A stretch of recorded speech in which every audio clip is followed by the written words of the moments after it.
Meus caros, bom dia, boa tarde, boa noite. Eu me chamo Pedro e hoje vamos versar um pouco sobre os crimes contra a dignidade sexual, mais especificamente a Lei 3.718 do ano de 2018, que veio para acrescentar, para agregar um pouco no artigo que já existia no ano de 2009. Bom, antes de entrar com afinco ao mérito da questão, eu gostaria de trazer a nível de curiosidade o que aconteceu quando essa lei havia sido sancionada. Ela foi sancionada pelo ministro Dias Toffoli, o presidente do Supremo Tribunal Federal. E o que acontece de curioso é que, no geral, tal lei deveria ter sido sancionada pelo presidente da República. Porém, no ano de 2018, o presidente da República, Michel Temer, se encontrava afastado, fazendo assim com que o presidente do Supremo Tribunal Federal, Dias Toffoli, sancionasse tal lei porque ele se encontrava no seu cargo.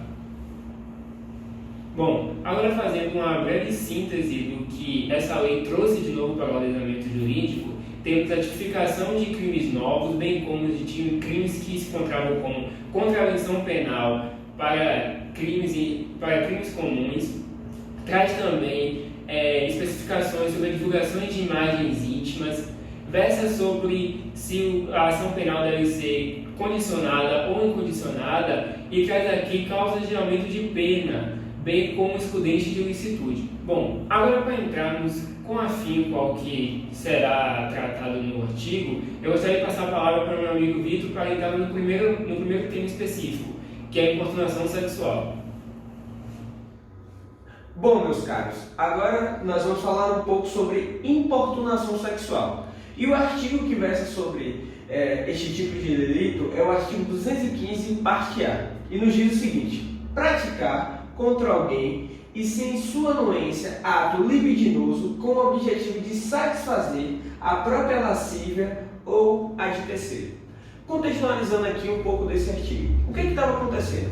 Alguns meliantes estavam se aproveitando aí de algumas situações em ônibus, metrô, em que as mulheres estavam por situação A ou B ou C vulneráveis, e aí tentavam ali satisfazer a própria lascívia, se masturbando ou até mesmo tentando tocar nas mulheres. Em um caso extremamente prejudicial, um deles chegou a ejacular na vítima.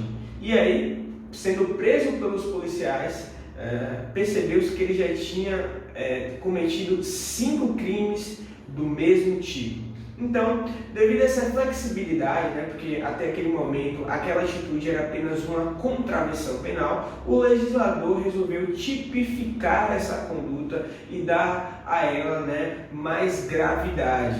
E aí esse crime se tornou um crime subsidiário, que é aquele que abrange uma conduta não tão gravosa como a de estupro, mas que assegura aí que as vítimas tenham o seu opressor punido por praticar aí a importunação sexual. Bom, agora trataremos de estupro de vulnerável, que vem previsto no seu artigo 217-A, que versa o seguinte: ter condição carnal ou praticar ato libidinoso com menor de 14 anos, pena de reclusão de 8 a 15 anos. Bom, tal artigo ele é de 2009 e a modificação que ocorreu no ano de 2018 com essa Lei 3.718 foi a inclusão do parágrafo 5º, que traz o seguinte: as penas previstas no caput e nos parágrafos 1, 3 e 4 deste artigo aplicam-se independente do consentimento da vítima ou do fato de ela ter mantido relações sexuais anteriormente ao crime. Bom, por que o legislador trouxe a inclusão desse parágrafo para o artigo? Porque após a lei ser sancionada em 2009, houve uma certa insegurança jurídica, houve diversos entendimentos, muitas jurisprudências ligando o fato de que ao menor ou menor de 14 anos que já tivesse uma vida sexual, que já se relacionasse e tivesse consentido o ato, não caberia a quem praticou o ato contra o menor uma pena tão gravosa, trazendo diversas atenuantes. E o legislador ele quis garantir que quem praticasse tal ato contra menor de 14 anos, eles se enquadrariam no tipo, independente do consentimento ou independente do menor já estar inserido na vida sexual. Então aqui ele garantiu e deixou expressamente claro que, independente do consentimento da vítima ou do fato dela manter relações relações sexuais anterior ao crime. Então, foi basicamente para isso que a lei veio trazer. Ela veio garantir que não houvesse mais essa segurança jurídica. Ela veio garantir que não houvesse mais entendimento de que o menor de 14 anos que praticar sexo, a pessoa que pratica sexo com o menor de 14 anos, se incumbirá diretamente no artigo 217. Bom, agora nós vamos falar sobre divulgação de cena de estupro ou cena de estupro de vulnerável, de cena de sexo ou de pornografia. Qual é o contexto que está envolvido aqui nesse artigo 218, parte C?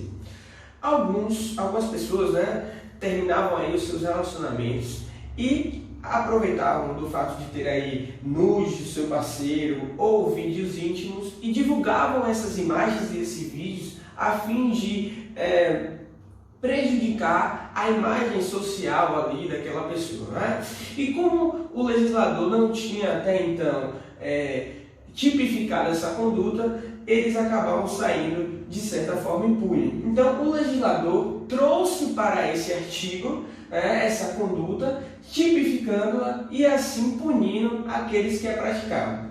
Vamos ver aqui o que é que o artigo 218, parte C diz. Ele diz o seguinte: oferecer, trocar, disponibilizar, transmitir, vender ou expor à venda, distribuir, publicar ou divulgar por qualquer meio, inclusive por meio de comunicação de massa ou sistema de informática ou telemática. Agora, fotografia, vídeo ou registro audiovisual que contenha cena de estupro de vulnerável ou que faça apologia ou induza sua prática, ou, sem o consentimento da vítima, cena de sexo, nudez ou pornografia. Lembrando aqui também que esse artigo, ele combate ou visa combater a pedofilia, porque também tipifica a propagação de cenas do estupro de vulnerável, que são aquelas pessoas ali, que têm entre 0 e 14 anos. Então, esse artigo também versa sobre essas condutas e as pune com o determinado rigor. Bom, aqui nós temos o aumento de pena, Aumento de pena de 1/3 a 2/3 se o crime é praticado por agente que mantém ou tenha mantido relação íntima de afeto com a vítima, Seja ele um namorado, seja ele uma pessoa que tinha uma determinada relação com a vítima com o fim de vingança ou humilhação, Que é aquele indivíduo que se aproveitou da situação de vulnerabilidade da vítima, porque tinha ali um vídeo íntimo dela ou nudes, tendo em vista que eles tinham uma determinada relação, e aí ele publicou isso a fim de prejudicar a imagem daquela pessoa.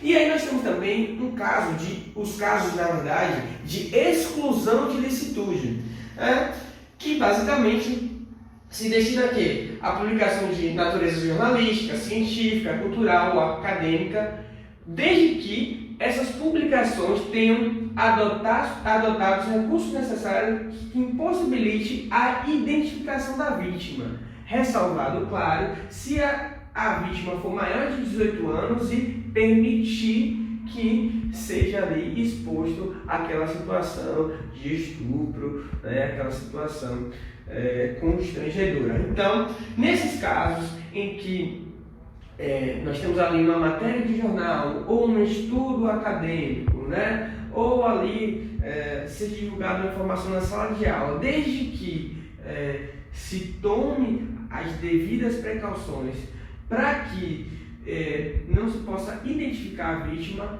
essas imagens e esses dados eles podem ser utilizados. Tá certo? E aí nós vamos agora para o próximo tópico. Bom, agora trataremos da ação penal referente aos crimes contra a dignidade sexual. Ela vem prevista no artigo 225, que traz: nos crimes definidos no capítulo 1 e 2 desse título, procede-se mediante ação penal pública e condicionada. O que aconteceu? Essa ação ela vinha sendo pública condicionada, ou seja, ela dava aos maiores de 18 anos a possibilidade de escolher representar ou não representar caso houvesse algum tipo de crime contra a dignidade sexual auferidos ao mesmo. E o legislador entendeu que seria um bem público maior que houvesse a punição independente da vontade.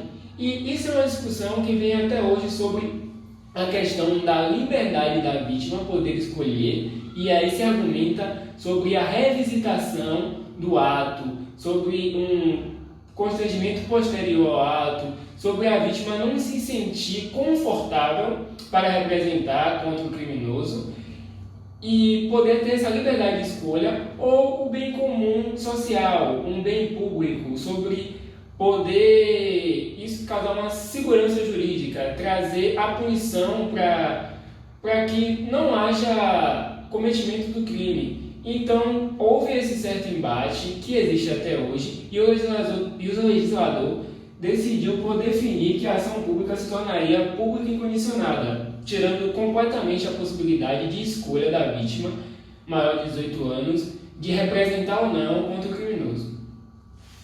Bom, agora nós vamos tratar do artigo 226. Ele vai dizer o seguinte: a pena é aumentada no estupro coletivo, mediante o concurso de 2 ou mais agentes, e no estupro corretivo, para controlar o comportamento social ou sexual da vítima. Então, o que seria esse estupro corretivo?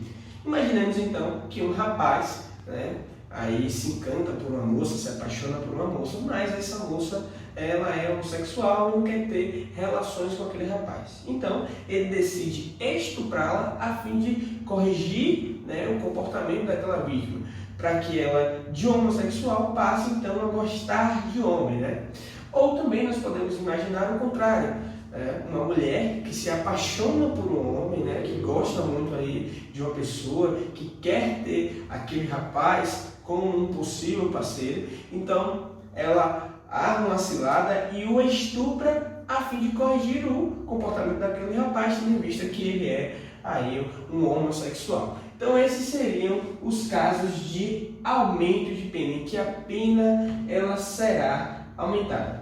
E aí é basicamente isso que nós temos para tratar sobre a Lei 13.718 de 2018. Um forte abraço e até a próxima.